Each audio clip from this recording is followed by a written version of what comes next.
On events in the Middle East. Israel's latest ground offensive in Gaza is continuing with forces nearing the centre of Gaza City. Israel say that the city represents Hamas's last stronghold. The BBC have been told that the group is preparing for street-to-street fighting.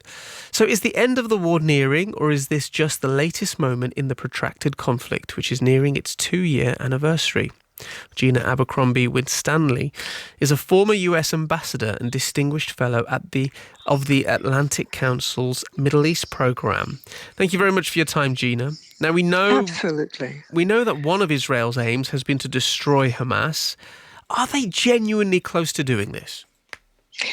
So it depends on your definition of destroy. Physically, they are very close to accomplishing this goal. Hamas has lost most of its fighters, its armaments, and its support, not only among Gazans, and there's been a Palestinian research academy that's done a survey that shows that support for Hamas is in the double digits, but less than half. And of course, we had Arab nations for the first time unanimously vote to have Hamas disarmed. So it's lost its support. Hezbollah has fallen away. The Houthis are hanging on, but by a thread. Other supporters in the region have disappeared. Still, is that all going to be enough to satisfy Israel? It should be, for sure. But the reality is that all the Palestinians killed, including overwhelmingly civilians, means that there are other people in the Gaza Strip who have been radicalized. And it's logical, it makes sense, it's happened before, that when you are in the midst of something that you believe is oppression, is, profoundly wrong, then you become a fighter. So resistance by Hamas under the Hamas banner may be eradicated, but resistance from Palestinians will not be. And the BBC have been told that Hamas is willing to call thousands of fighters into the city. Is that posturing, or do they still have the capability to do this? I believe certainly people are willing to fight for their homeland. We've seen it historically. It is easy to believe this is an incredibly cruel war from a Palestinian perspective, but I think it is an overstatement. I think it's highly unlikely that they have thousands of Hamas fighters ready to fight. They may find Palestinian volunteers because their homeland is being invaded, but certainly not Hamas. No, not thousands. There may also be lots of Palestinians who are just tired of the fighting and just want to be safe rather than fight. Absolutely. And that accounts for the diminished support for Hamas. Palestinians are exhausted. They have suffered horrific losses during the last 2 years. I mean, over 60,000 dead that we know, and many more likely to be discovered once the rubble is pulled away. And how are peace talks going at the moment? Are they still ongoing, or have they just stalled now?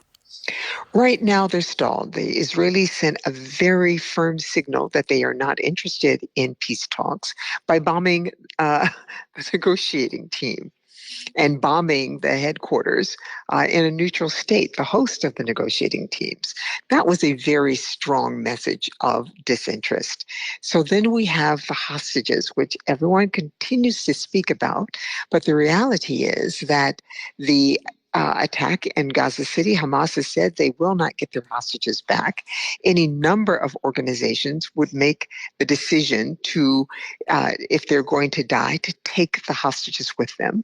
So the government of the Prime Minister Netanyahu has made clear that the hostages are expendable, and that is what is bringing tens of thousands of Israelis into the street to demonstrate for an end to the war. While hostages are still alive, while some of them can be retrieved. That was actually going to be exactly leading on to my next question anyway, which is, what is the mood like in Israel and in there for the incumbent, for the government, given that we've had also several countries over the weekend and this week as well recognise the state of Palestine?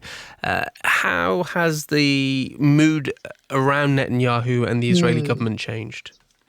I would say for the country writ large, increasing waves of despair. It is so hard for Israelis to accept that the world standing with them on October 7th and October 8th in particular in 2023, after the heinous attack by Hamas, that they have got to the point where the vast majority of United Nations members have said, we recognize a Palestinian state, that Israel has credible charges of having committed genocide against Palestinians from the United Nations and from genocide scholars who look at this issue in a historic fashion, as well as all of the informal and formal boycotts.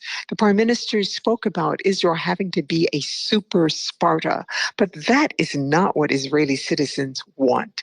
They want to be part of the international community. They want to travel freely. They want to engage and exchange in scientific and cultural and other affairs, and yet they have so badly handled the reaction, the response to the Hamas attack, that they are in this position of being clearly seen as reckless, seen as almost pariahs.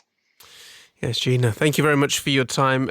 Gina Abercrombie-Winstanley, a former US ambassador and distinguished fellow at the Atlantic Council's Middle East programme. It's 11:44.